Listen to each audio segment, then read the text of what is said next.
Alors, je suis très fière de vous présenter ce budget, puisque, avec Valérie Pécresse, nous menons depuis 4 ans une petite révolution à la région en termes de développement économique et d'innovation. Et tous nos partenaires le reconnaissent. Ils n'avaient plus été habitués depuis des décennies à un travail en bonne collaboration avec la région. Ils n'avaient même, pour certains, aucun contact avec notre institution. Et là, ils revivent. Et oui, et le mieux dans l'histoire, c'est que les chiffres le montrent.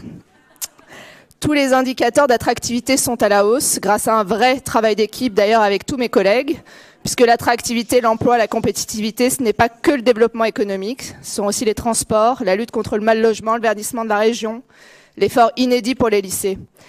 La région Île-de-France, c'est pas moi qui le dis, se classe au premier rang mondial des investissements internationaux en 2018, avec environ 10 000 emplois créés en 2018, c'est plus 80% par rapport à 2017. En toute humilité, nous pensons que les politiques que nous menons depuis 3 ans y contribuent un petit peu. La politique de soutien à l'entrepreneuriat, Entrepreneur Leader, a bénéficié depuis juillet 2017 à plus de 20 000 créateurs-repreneurs. Et j'aimerais bien entendre là aussi les cris peut-être à ma gauche. Avant 2015, c'était 2700 par an. On est à 20 000. En matière d'aide aux entreprises, la nouvelle offre de financement déployée depuis 2016 permet de répondre à la diversité des enjeux du tissu économique francilien.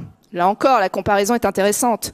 En 2019, ce sont près de 2500 entreprises qui ont bénéficié d'une aide régionale et contribué à la création d'environ 12 500 emplois. 2500. En 2015, on était à 1750 entreprises aidées. C'est donc une augmentation de près de 50%. Nos aides ont des effets importants sur la transformation de l'entreprise. Un exemple pour les bénéficiaires de PMUP, un chiffre d'affaires qui augmente de 48% 3 ans après l'octroi de l'aide. Il y a des effets indéniables sur l'emploi. C'est à peu près 8 000 emplois par an. Désormais, l'accès à une aide publique n'est plus un parcours du combattant. On a fait d'énormes efforts pour simplifier l'accès aux aides, l'information et l'orientation des entreprises. Contrairement à l'ancienne mandature, quand on loupait un jury PMUP et on devait attendre 1 an pour avoir son aide, désormais il y en a tous les mois, donc on s'adapte davantage au rythme de l'entreprise.